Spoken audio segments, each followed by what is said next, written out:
Good afternoon, you guys. It's your boy Bill Mahari here, represent Mahari Nation Sports Podcast. Much love to the entire LDBC and the entire basketball community. If you want more basketball content, tune into Basketball Conversations every Friday night, 9 p.m. Central Time. Is where we discuss basketball-related topics, news, debates, and everything else in the world of basketball. So, the shocking deaths just continue on, you guys, in the world of basketball. Basketball, as you understand what I'm going to be telling you guys just shortly. We lost a lot of great people in 2020 from early on in the season to David Stern, and then to the unexpected death of Kobe back in February. Um, uh, Wes Unseld, Jerry Sloan, and just Thursday. And I forgot to report about this though too because I didn't know about it. But I was able to get the report on this. But legendary coach Lute Olson died Thursday at the age of 35, at the age of 85, due to a stroke. He had stroke problems over since last year, and he was pretty much living in hospice care in 20 in this month, and then basically he died in basically in what's the word I will put it basically in needed care. I would put it that way. But the thing with Lou Olson was is that this guy was pretty much one of the most well-respected coaches in the history of college basketball. And when you look back at Lou Olson, there is a major Minnesota connection to there because he was born pretty much in Mayville, North Dakota. Um, his father Albert died of a stroke at the age of 47. Um, his older brother died of a tractor accident on the farm there too, and and it just pretty much convinced Lou Olson to go deeply into sports. Um, that year in 1951, he moved to Grand Forks, North Dakota, where he met his first wife, Bobby Russell, and you know what I'm saying. And he pretty much in his high school years, he helped them lead to a state championship there playing center. Um, when he went to college, he actually attended Osberg University in Minneapolis, which is basically about a couple of blocks away from the U of M campus. There, he pretty much played football, basketball, and baseball, and he graduated in 1956 with a double major in history and physical education, and was awarded the Osberg Honors Athlete Award, basically given an award given to the top Osberg male student athlete. And after he graduated, he was married. He married his wife Bobby, and Thanksgiving of that same year, and thanks Bobby on Thanksgiving in 1953. And before he began his coaching career in the college level, he pretty much coached, the high school level for 13 years. His first job was actually in Mahoma, Minnesota, and also in Two Harbors, Minnesota. And at one time, he also coached at Lorna High School and also in Anaheim, California. And in 1969, of that in the summer of that year, he took his first edge coaching job at Long Beach City College, and he seized the opportunity to try to get himself going in the college level. Um, he mentioned pretty much that job was, was pretty much the building blocks to what he was going to be doing in a college career. As he won 103 games in his 4 seasons there, and won the 71 JC championship there. And after succeeding his opportunity in Long Beach, he took the opportunity to coach in the NCAA level and coach at Long Beach State University for 1 season there. Um, Olson basically followed, Jerry Tarkanian that year and helped continue that national power in Long Beach State. But he only spent 1 year there until he took the head coaching job at the University of Iowa. you know, and he coached there for 9 seasons, and he won 167 games, and he's the all-time leader in career victories in school history.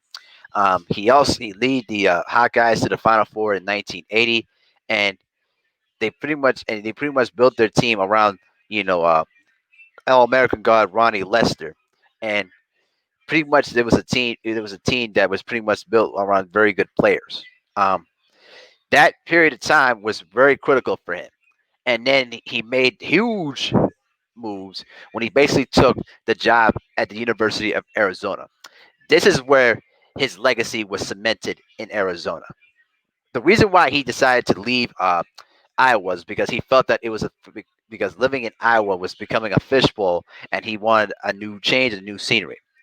What he was able to do at Arizona was beyond comparison. Okay, pretty much he took over a team that pretty much won only 4 games the previous year, and after basically building the team into a very good NCAA tournament contender, 1987-88 was his breakthrough year when he helped lead the Arizona Wildcats to 35 regular season victories, all right, and finished as basically the number 2 team in the nation. That team of 1988 was led by several NBA players: Judd Bushler, Sean Elliott, Steve Kerr, Tom Tolbert, who became a television analyst, you know, decades later, and ironically, Kenny Lofton played on that team and was basically their backup point guard.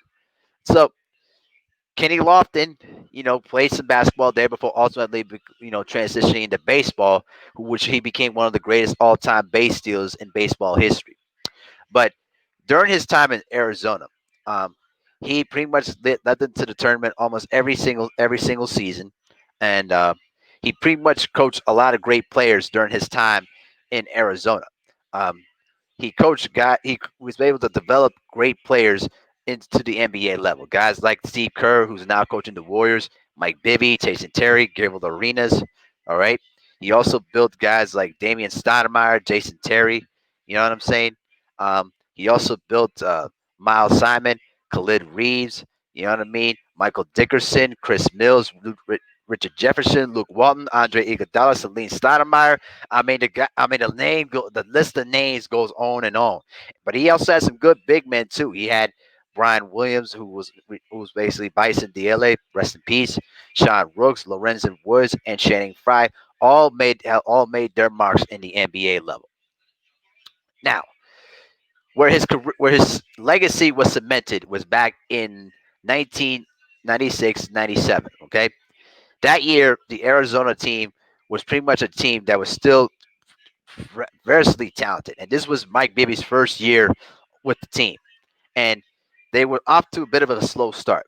Um, they pretty much finished the regular season that year with only 19 victories, and they were pretty much a team that was expected to pretty much lose probably in this first or second round of the tournament. What took place in that year was an unprecedented run to their first ever national championship. That year, they basically beat 3 number 1 seeds to get to their championship. One of those teams they beat was basically the Kansas Jayhawks, led by sophomore Ball Pierce, Rafe LaPrince, Scott Pollard. That team was basically the top team in the nation, and they were the heavy favorites to go to the Final Four and win the national championship. And they pulled off the biggest upset. To me, that victory right there cemented Lute Olson's legacy as a great coach. Then he went on to the Final Four, defeated North Carolina, and defeated Dean Smith, which sadly was his final game as head coach. Then in the national championship game, they went up against the Kentucky Wildcats, who were the defending national champions at the time, defeated them in overtime to win their first ever national championship. To this day, the only team in NCAA history to beat 3 number 1 seeds and won the national championship. And they almost duplicated that again in 2001. Now, the thing with that 2001 season was it was a very emotional period for that team. Um, Bobby Olson pretty much died of ovarian cancer that year, and they pretty much dedicated the entire season to the memory of Bobby. And what took place in that year was that they went on another miraculous run to the national championship. That team, led by Gilbert Arenas, Lauren Woods, Luke Walton, and Jason Gardner, those were great players, man. And Richard Jefferson too. We don't want to forget about him. And they made an unbelievable run once again to the national championship game, and they almost repeated the same formula back in 1997 when they defeated top seed Illinois in the Midwest regional final. They defeated top seed Michigan State, who were the defending national champions that year, and nearly defeated the Duke Blue Devils in the national championship game. I was at that game in Minneapolis, though. It was a great atmosphere there. Um, but unfortunately, they fell short. And Lute Olson continued the coaching on. He continued to have great players, down the line. Unfortunately, one of his lowest points was back in 2005 with that team. They were up by as many as 15 points against the Illinois Fighting Illini when they eventually blew the lead and lost the game in overtime by 1 point. And unfortunately, those were the final years of Lute Olson's great career.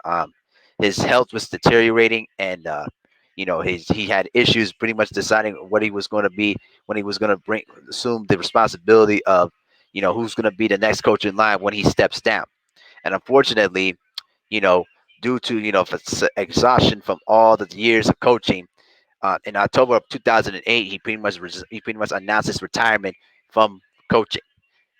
To this day, he is basically ranks. He has 46 regular season. I'm sorry, with the successful players that he had. Lute Olson had 46 tournament wins, one behind John Wooden and one ahead of Bobby Knight. His Wildcat basketball teams were pretty much popular in Tucson. He basically brought in a new sense of a new sense, maybe probably a new brilliance to that Arizona team. And now that Arizona basketball team is still one of the true blue bloods of college basketball. Arizona would not be where it is right now without Lou Olson, and that is a complete fact. All right, and they pretty much named the court, in honor of his then wife Bobby and himself there too for what he's done. So he pretty much compiled at least 25 victories and 12 losses in his last 35 tournament games, and he's tied for the most NCAA tournament appearances with 28. Okay, and at that pretty much that period of time, like I said, he's the only coach to win the national championship by defeating three number one seeds in the process. Just one of the most accomplished coaches in the history of college basketball. So, RIP to one of the great coaches in the game. And, what you've done for college basketball will never, ever be forgotten. You understand what I'm saying? And, pay respects to the man, though, too. You know what I mean? And I'm gonna make a video about Clifford Robinson in the next couple of hours here. So stay tuned to that though, guys. So, RIP to Lou Olson, man. Y'all have a great day. Peace.